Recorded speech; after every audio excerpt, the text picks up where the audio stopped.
முழுதாய் தொலைந்தேன். அத்தியாயம் 7. அன்று புதன்கிழமை. கிரீன் ஒயாசிஸிற்கு அது விடுமுறை தினம் என்றாலும் கலை நிகழ்ச்சிக்கான உணவு மெனுவினை முடிவு செய்ய அனைவரையும் உணவகத்திற்கு வர சொல்லியிருந்தான் அகிலன். வெயிட்டர்களை தவிர சூஸ் ஷெஃப், ஸ்டேஷன் ஷெஃப்கள் என்று மற்ற அனைவருக்கும் அன்று உணவகத்தில் வேலை இருந்தது. சென்ற முறையை போல் அல்லாமல் இம்முறை திவ்யாவும் வந்தனாவும் சரியான நேரத்திற்கு பணிக்கு வந்தனர். இரு சக்கர வாகனத்தை பார்க்கிங்கில் நிறுத்திவிட்டு இருவரும் ஹோட்டலின் பக்கவாட்டு வாயில் வழியாக உள்ளே சென்றனர். லாக்கர் அறைக்குள் அவர்கள் சென்ற பொழுது பிரவீனும் ராகவும் தங்கள் உடைமைகளை லாக்கரில் வைத்துக் கொண்டிருந்தனர். குட் மார்னிங் ராகவ் சார் என்று வந்தனா பிரவீனை கண்டும் காணாதது போல நின்று கொண்டாள். அவனும் பதிலுக்கு ஹாய் வந்து, வெரி குட் மார்னிங் என்று பதிலளிக்க பிரவீனோ அதான் அவங்க ஏற்கனவே வந்துட்டாங்களே, மறுபடியும் எதுக்காக வந்து போயின்னு சொல்லிட்டு இருக்க ராகவ் என்றபடி ஓரக்கண்ணால் தன் அருகே நின்றவளை பார்த்தான். தான் சொன்னதை கேட்டு அவளுக்கு கோபம் வருகிறது என்பதை வந்தனாவின் பற்கள் வாயினுள் அரைப்படுவதையும் கழுத்து நரம்புகள் புடைப்பதையும் வைத்தே அறிந்து கொண்டவன் தன்னுள் எழுந்த சிரிப்பை கட்டுப்படுத்தியபடி நின்றான். பிரவீன் தன்னை வேண்டுமென்றேதான் வம்பிற்கு இழுக்கிறான் என்பதை அறிந்து கொண்ட வந்தனாவிற்கு உள்ளே கோபம் வந்தாலும் அதை கடினப்பட்டு அடக்கி கொண்டாள்.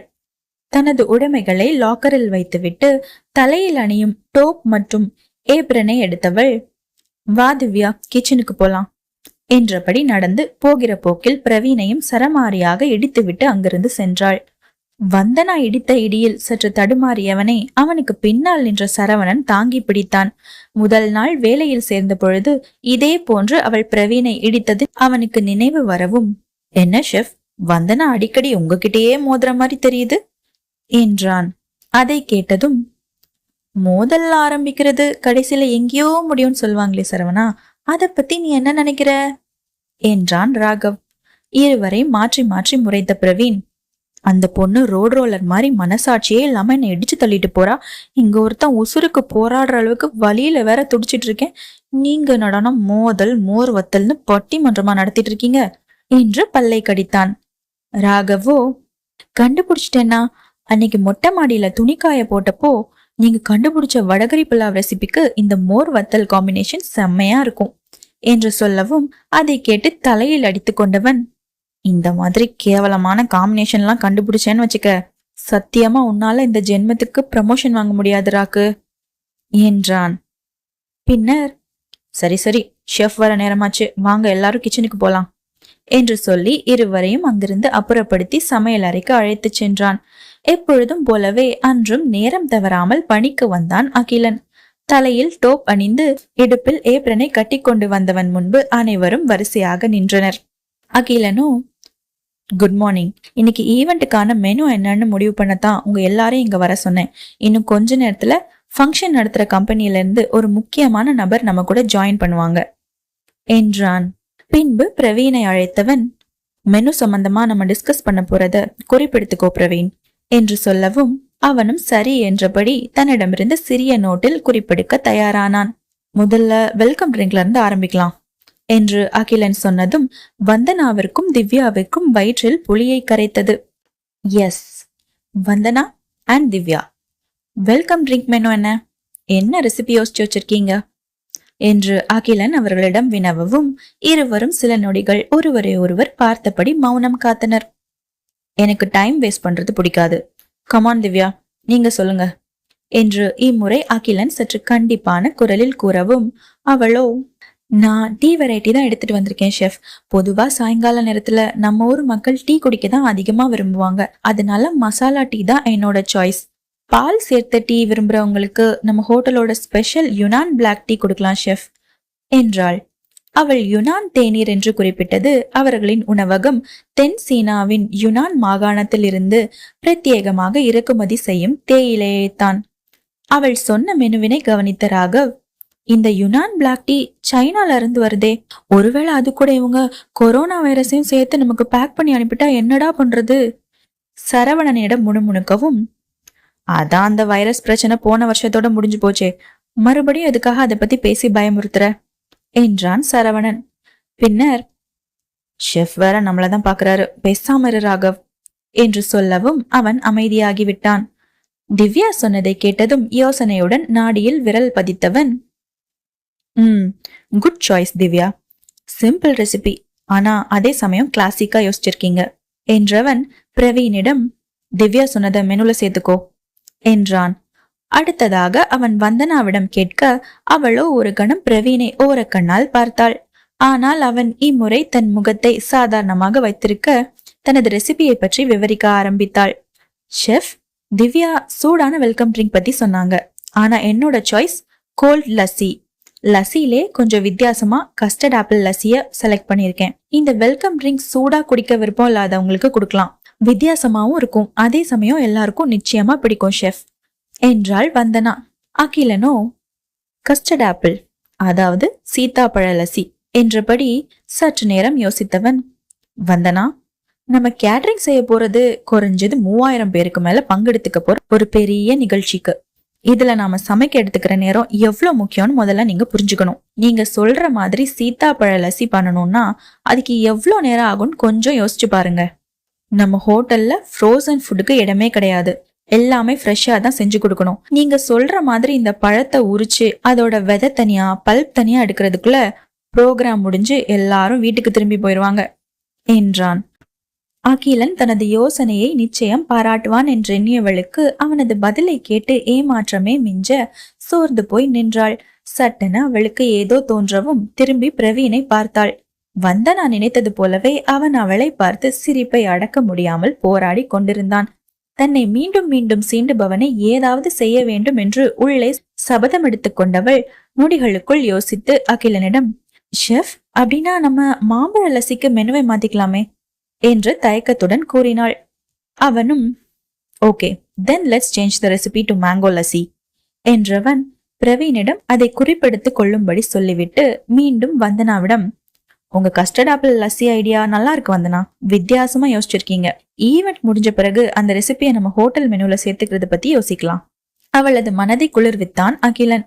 வந்தனாவிற்கு அதை கேட்டதும் மிகவும் மகிழ்ச்சியாக இருக்க முகத்தில் பெருமை பொங்க பிரவீனை பார்த்து உதடு வளைய ஏளனமாக சிரித்தாள். அவனும் அவளை ஆச்சரியம் விலகாமல் பார்த்தான். அனைவருடனும் அகிலனின் கலந்துரையாடல் காரசாரமாக நடந்து கொண்டிருக்க, ஹாய் அகில், இங்க ஏதோ சூடா டிஸ்கஷன் நடக்கிறது மாதிரி இருக்கே, நானும் அதுல கலந்துக்கலாமா என்றபடி சமையல் அறைக்குள் வந்தாள் அனன்யா. திரும்பி அவளை பார்த்த அகிலனுக்கு வழக்கம் போல உதட்டில் பழிச்சிடும் புன்னகை வந்து ஒட்டிக்கொள்ள, ஹாய் அனன்யா, வாங்க வாங்க என்று அவளை வரவேற்றான். தன் முன்பு நின்றவர்களிடம், கைஸ், மீட் மிஸ் அனன்யா, இவங்கதான் நான் சொன்ன முக்கியமான பர்சன், நம்ம ஃபங்க்ஷனோட பிளானர் இவங்கதான் என்று அவளை அனைவருக்கும் அறிமுகம் செய்து வைத்தான். அனன்யாவும் அனைவருக்கும் பொதுவாக வணக்கம் கூறவும் அவளை கண்ட வந்தனாவிற்கு, இவங்களை எங்கேயோ பார்த்திருக்கோமே என்று யோசனையாக இருந்தது.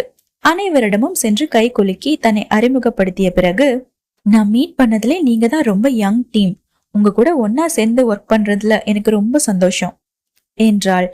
அவளை அங்கு கண்ட ராகவோ, அனன்யா மேடம் தான் ஷெஃப் சொன்ன அந்த முக்கியமான நபரா? நல்ல வேளை இவங்க மட்டும்தான் வந்திருக்காங்க. ஒருவேளை இவங்க அம்மாவும் சேர்ந்து இங்க வந்திருந்தா நம்ம நிலைமை என்ன ஆயிருக்கும்னு கொஞ்சம் யோசிச்சு பாருங்கண்ணா என்று பிரவீனிடம் முகத்தை சோகமாக வைத்தபடி கூறினான். என்ன ஆயிருக்கும், அவங்களுக்கும் வேலை செஞ்சே நம்ம ஓடா தேஞ்சு போயிருப்போம் என்று பதில் அளித்த பிரவீன் பின்பு ஏதோ நினைவு வந்தவனாக தலையை உலுக்கியபடி, டேராக்கு, நான் அந்த நாளை ஒரு கெட்ட கனவா நினைச்சு மறக்கணும்னு இருக்கேன், நீ வேற ஏண்டா அதை மறுபடியும் ஞாபகப்படுத்துற என்றான். அவனோ உதட்டில் சிரிப்பை படர விட்டபடி, நான் ஞாபகப்படுத்துறது இருக்கட்டும், ஆனா அனன்யா மேடம் இங்க வந்திருக்கிறதுல உங்களுக்கு தான் ஒரு புது சிக்கல் முளைச்சிருக்கு என்று சொல்ல, பிரவீன் புரியாமல், என்ன சிக்கல் என்று கேட்டான். வந்தனாவும் அனன்யா மேடமும் பக்கத்து வீட்டுக்காரங்க, அவங்களுக்கு ஒருத்தர் தெரியாம இருக்க வாய்ப்பே இல்ல. நீங்க வேற அன்னைக்கு என்னோட சித்திக்கு உதவி பண்ணதான் வந்தேன், வந்தனா கிட்ட கலர் கலரா ரீல் விட்டீங்களே என்று சொல்லி அவன் பிரவீனின் தலையில் இடியை இறக்கினான். அதை கேட்டு அதிர்ந்த பாவனையுடன் தலை மீது கை வைத்தவன், ஆமாடா, இப்ப வந்தனாவுக்கு மட்டும் உண்மை தெரிஞ்ச என் மானம் மரியாதை எல்லாம் கப்பல் ஏறி கன்னியாகுமரிக்கு போயிருமே. நான் வேற அவளை அடிக்கடி வம்பிழுத்து ஒரு கெத்த மெயின்டைன் பண்ணி வச்சிருக்கேன் என்றான். இப்ப நான் என்ன செய்யறது ராகவ் என்று அவன் கேட்கவும் சில நொடிகள் யோசித்தவன் ஏதோ ஐடியா பிறந்தது போல விரல் சொடுக்கி, பேசாம நீங்க அனன்யா மேடம் கிட்ட போய் நடந்ததை சொல்லி அவங்கள உங்க சித்தி பொண்ணாவே நடிக்க சொல்லுங்க என்றான் ராகவ். பிரவீனுக்கும் அது நல்ல யோசனையாக தோன்றவும் அந்த சமையலறை முழுவதும் வெளிகளால் அவளை தேடினான். அப்பொழுது வந்தனா எதையோ சமைப்பதற்காக முன்னேற்பாடுகளை செய்து கொண்டிருப்பதையும் அனன்யா அவளிடம் சுவாரஸ்யமாக பேசுவதையும் பார்த்தான். ஐயோ, கிழிஞ்சது கிருஷ்ணகிரி என்றவன் வேகமாக அவர்களை நோக்கி நடை பயின்றான். வந்தனாவோ, நீங்க அண்ணா நகர்லயா இருக்கீங்க என்று அனன்யாவிடம் கேட்கவும் அவளை ஆச்சரியமாக பார்த்தவள், ஆமா, உங்களுக்கு எப்படி தெரியும் என்றாள். தன் வீடு இருக்கும் தெருவின் பெயரை சொன்னவள், எங்க வீடும் அங்கதான் இருக்கு, I think we are neighbours என்றாள்.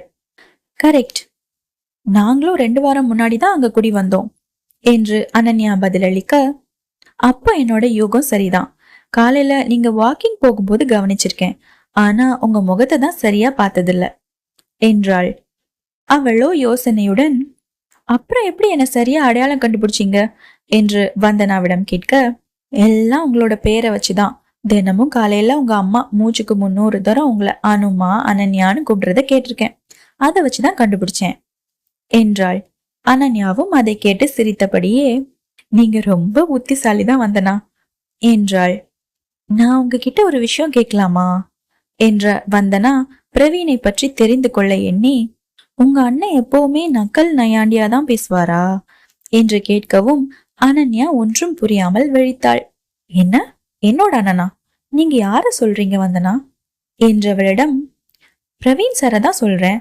ஆனாலும் அவருக்கு திமிர் அதிகம்தான். சொந்த சித்தி பொண்ணு உங்களையே என்னமோ இப்பதான் புதுசா பாக்குற மாதிரி அப்படி நடிக்கிறாரே என்று வந்தனா பதில் கூறவும், என்ன இந்த பொண்ணு திடீர்னு சம்பந்தம் இல்லாம வளர்றா என்று நினைத்தாள்.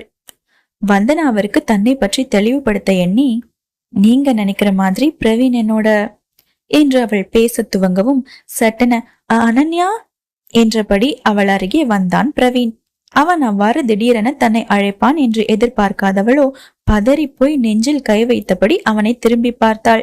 என்ன பிரவீன் இது, நான் ஒரு நிமிஷம் பயந்தே போயிட்டேன் தெரியுமா என்றவளிடம், சாரி அனன்யா, உங்ககிட்ட ஒரு முக்கியமான விஷயம் பேசணும், கொஞ்சம் என் கூட வரீங்களா என்று மற்றவர்களுக்கு கேட்காத வண்ணம் கூறினான். அனன்யாவிற்கு குழப்பமாக இருந்தாலும் அவன் முக்கியமான விஷயம் என்று சொல்லவும் மறுக்க முடியாமல் வந்தனாவிடம், ஒரு நிமிஷம் இதோ வந்துடுறேன் என்று கூறிவிட்டு அவனுடன் சென்றாள். அங்கிருந்து சற்று தொலைவாக தன்னை அழைத்துச் சென்றவனிடம், என்ன விஷயம் பிரவீன் என்று அவள் வினவ, அது வந்து என்றபடி எப்படி ஆரம்பிப்பது என்று புரியாமல் தயங்கினான் அவன். பரவாயில்ல பிரவீன், எதுவா இருந்தாலும் தயங்காம சொல்லுங்க என்று அவள் கூறவும் தான், அன்னைக்கு நானும் ராகவும் உங்க வீட்டுக்கு வந்திருந்தோமே என்று தொடங்கி வந்தனாவை பக்கத்து வீட்டு மொட்டை மாடியில் சந்தித்தது வரை அனைத்தையும் சொல்லி முடித்தான். பிரவீன் சொன்னதை கேட்க கேட்க அனன்யாவிற்கு சிரிப்பு தான் வந்தது. அவள் கஷ்டப்பட்டு சிரிப்பை கட்டுப்படுத்தி நிற்பதை கண்டதும், ஏற்கனவே வந்தனா என் மேல கொலகான்ல இருக்கா, இப்ப நான் மட்டும் உங்க பெரியம்மா மகன் இல்லைன்னு தெரிஞ்சா அவ்வளோதான், என கலாய்க்கிறதையே அவளோட பெரிய வேலையா மாத்திக்குவா என்றான். அனன்யாவோ கையால் வாய் மூடி சிரிப்பை கட்டுப்படுத்தியபடி, ஓகே பிரவீன், இப்ப நான் என்ன பண்ணணும்னு சொல்லுங்க என்று கேட்கவும், வேற ஒன்னும் இல்ல, இந்த ஈவெண்ட் முடிகிற வரைக்கும் அவகிட்ட நீங்க என்னோட தங்கச்சி மாதிரி நடிச்சா போதும் என்றான். அவளும் அவன் சொன்னதற்கு சரி என்று தலையசைத்து ஒத்துக்கொள்ள பிரவீன் தலையை சொரிந்தபடி, அப்புறம் இன்னொரு விஷயம் என்று கூறி இழுத்தான்.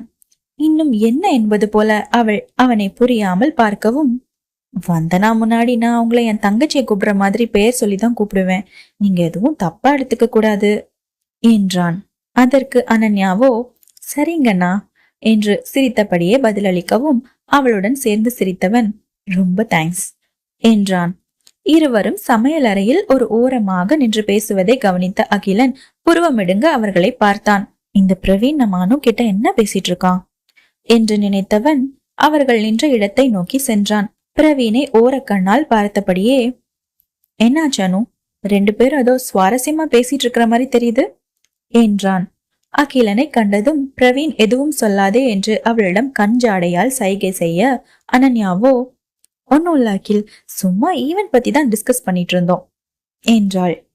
ஓ ஓகே அனு என்றவன் பிரவீனிடம், ஸ்டார்டர் ரெசிபிக்கு ஒரு சாம்பிள் ரெடி பண்ணு பிரவீன், அப்படியே மத்தவங்களுக்கும் சேர்த்து சொல்லிக் கொடு என்றான். அவனும் ஓகே ஷெஃப் என்று பதிலளித்து விட்டு தனது வேலையை பார்க்க சென்று விட்டான். இப்பொழுது அகிலன் திரும்பி அனன்யாவை பார்க்க அவள் அந்த கிச்சனை சுற்றிலும் பார்வையை சுழல விட்டபடி தனது கையால் முகத்தை விசிறிக் கொண்டிருந்தாள். அதை கண்டதும், என்னானு கிச்சன் ரொம்ப சூடா இருக்கா என்றவனிடம், ஆமா அகில், கொஞ்ச நேரம் இங்க நின்னதுக்கே எனக்கு வேர்க்குது.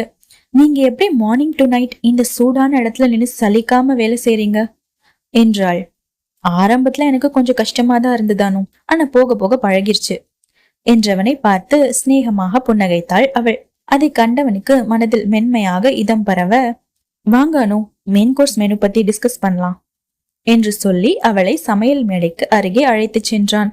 பிரவீனும் மற்ற ஸ்டேஷன் ஷெஃப்களும் சேர்ந்து ஸ்டார்டர் உணவினை தயாரித்துக் கொண்டிருந்தனர். இம்முறை அவர்களுடன் வந்தனாவும் திவ்யாவும் சேர்ந்திருக்க அனைவரும் மிகுந்த ஈடுபாட்டுடன் சமைத்தனர். அனன்யாவுடன் நின்றிருந்த அகிலன், ஃபங்க்ஷனுக்கு வர விஐபிஸ்க்கு பஃபே ஸ்டைல தான் ஃபுட் சர்வ் பண்றானோ. மெயின் கோர்ஸ்க்கு நான், ரொட்டி வகைகள், அப்புறம் அதுக்கேத்த மாதிரி கிரேவி, அது போக ஹைதராபாதி தம் பிரியாணி, நார்த் இந்தியன் ஃபுட்னு கொடுக்குறோம். சவுத் இந்தியனுக்கு ஆப்பம், இடியாப்பம், நம்ம ஒரு ஸ்டைல் பிரியாணி. நான் சொன்னதுல வெஜ் நான்வெஜ் ரெண்டுமே தனித்தனியா இருக்கு என்றான். தொடர்ந்து அவளிடம், இந்த ப்ரோக்ராம்க்கு ஃபாரின் அம்பாசிடர்ஸ் வராங்கன்னு சொன்னீங்க இல்லையா, அவங்களுக்கு தனித்தனியா கான்டினென்டல் ஸ்டைல் மெனு கூட தயார் செஞ்சு வச்சிருக்கோம் என்றவன் தான் பட்டியலிட்டு வைத்திருந்த மெனுவை அவளிடம் கொடுத்தபடி, இதுல ஏதாவது சேஞ்ச் பண்ணணும்னா சொல்லுங்கானு, தாராளமா பண்ணிக்கலாம் என்றான். அகிலன் கொடுத்த மெனுவினை முழுமையாக படித்து பார்த்தவள், ஆசம் மெனு அகில், எல்லாமே கச்சிதமா இருக்கு. இதுல எந்த மாற்றமும் செய்ய வேண்டாம். எனக்கு ரொம்ப திருப்தியா இருக்கு. என்னோட சாய்ஸ் எப்பவுமே சரியாதான் இருக்கும்னு நினைப்பேன். உங்க விஷயத்துல அது சரியாதான் இருக்கு என்றாள். அதை கேட்டதும் அகிலனால் ஒரு கணம் தனது காதுகளையே நம்ப முடியவில்லை. என்ன என்ன சொன்னீங்கானு என்று ஆச்சரியம் விலகாமல் கேட்டவனை புரியாமல் பார்த்தவள், இல்ல அகில், நான் உங்களை இந்த ஈவெண்ட்டுக்கு சரியாதான் செலக்ட் பண்ணியிருக்கேன்னு சொன்னேன் என்றாள். அவள் சொன்ன வார்த்தைகளை பொக்கிஷமாக தன் மனதிற்குள் பூட்டி வைத்தவன், உங்களதான் நான் என்னோட வாழ்க்கை துணையா தேர்ந்தெடுத்திருக்கேன் அகில்னு நீ சொல்றத கூடிய சீக்கிரமே நான் கேட்கணும் அனு என்று நினைத்தபடி அவளிடம், தேங்க்ஸ் அனு, உங்க வாயால் அதை கேட்டதுல எனக்கு ரொம்ப சந்தோஷம் என்றான். இவர்கள் இவ்வாறு பேசிக் கொண்டிருந்த வேளையில் திடீரென யாரோ அலறும் சத்தம் கேட்கவும் அனைவரும் திரும்பி சத்தம் வந்த திசையை பார்த்தனர்.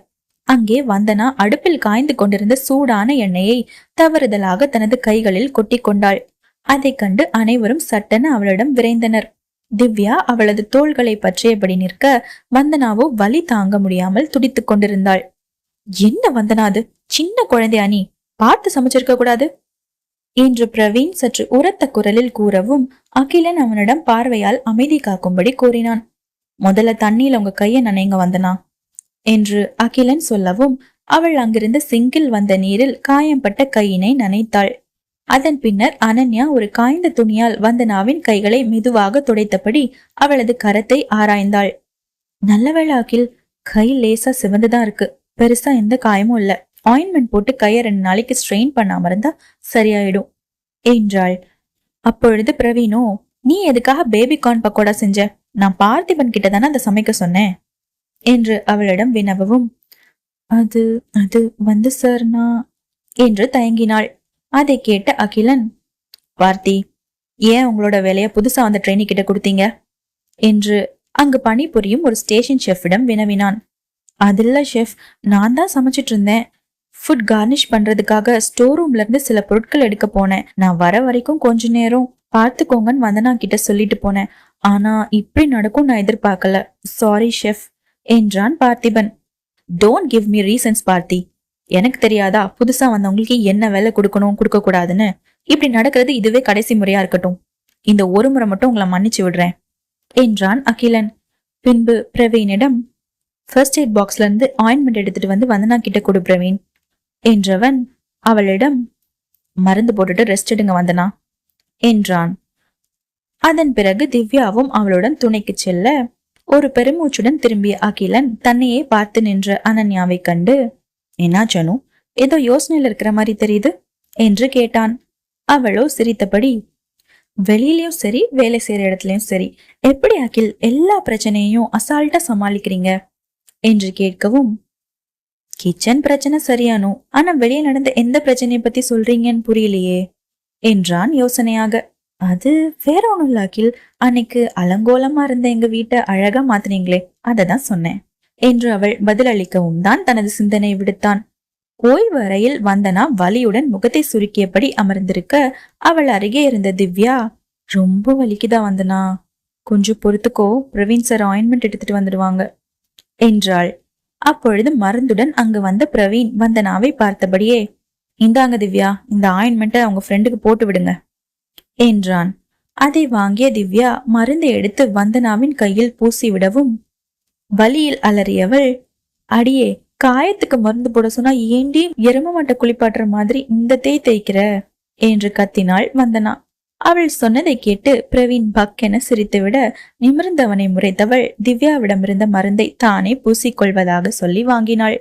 பின்னர் தனது இடக்கையால் வலது கையில் அவள் மருந்திடவும் அந்த மருந்து தந்த எரிச்சலில் அவளால் சரியாக அதனை பூச முடியவில்லை. அவள் மருந்திட கஷ்டப்படுவதைக் கண்ட பிரவீன் சட்டென வந்தனாவை நெருங்கிச் சென்று முழங்காலை தரையில் ஊன்றி அமர்ந்தான். சோஃபாவில் அமர்ந்திருந்தவள் அவனை ஆச்சரியமும் அச்சமும் கலந்து பார்த்த வேளையில் அவளிடமிருந்து ஆயின்மெண்டை வாங்கியவன் அதிலிருந்த மருந்து பசையை எடுத்து வந்தனாவின் கைகளில் மயிலிறகால் வருடுவதை போன்று மென்மையாக பூசிவிட்டான். முதலில் வலியால் அவள் முகத்தை சுருக்க, வலிக்குதா என்று கேட்டவன் அவளது காயத்தின் மேல் ஊதிவிட்டபடியே மருந்தை பூசிவிடலானான். இக்காட்சியை திவ்யா வாயை பிளந்து கொண்டு பார்க்க வந்தனாவோ தனக்கு மிகவும் அருகில் இருந்த பிரவீனின் முகத்தையே இமை கொட்டாமல் பார்த்தாள். சிறிது நேரத்தில் மருந்திட்டு முடித்தவன் எழுந்து, ரெஸ்ட் எடு வந்தனா, இப்போதைக்கு நீ கிச்சன் பக்கம் வர வேண்டாம் என்றவன் திவ்யாவிடம் திரும்பி, உங்க ஃப்ரெண்ட பாத்துக்கோங்க என்றபடி அங்கிருந்து சென்று விட்டான். என்னங்கடா நடக்குதுங்க என்று அங்கிருந்து செல்லும் பிரவீனை பார்த்து புலம்பிய திவ்யா திரும்பி வந்தனாவை பார்க்க அவளோ சுப்பிரமணியபுரம் படத்தின் ஹீரோ ஜெயை போன்று, கண்கள் ஈரண்டால் உன் கண்கள் ஈரண்டால் பாட்டில் வருவது போல 32 பற்களும் தெரிய சிரித்துக் கொண்டிருந்தாள். வந்தனா, ஏய், இப்ப ஏண்டி லூசு மாதிரி சிரிச்சிட்டு இருக்க என்று திவ்யா அவளது தோளை உலுக்கவும் அதே ஜெய் சிரிப்பு மாறாமல் திரும்பி தனது தோழியை பார்த்தவள், ஐ திங்க் என்று இழுத்தாள் வந்தனா. யூ திங்க் என்றவளிடம், நான் பிரவீன் சார லவ் பண்றேன்னு நினைக்கிறேன் திவ்யா என்றாள் வெட்கத்துடன். அதை கேட்டதும் உலகின் ஒட்டுமொத்த அதிர்ச்சியையும் விலைக்கு வாங்கியது போன்று நெஞ்சை பிடித்து கொண்டு திவ்யா சோஃபாவில் சரிய வந்தனாவோ, ஒரு காதல் வந்துச்சோ, ஒரு காதல் வந்துச்சோ என்று தன் கையின் காயத்தை மறந்து குதூகலமாக பாடினாள்.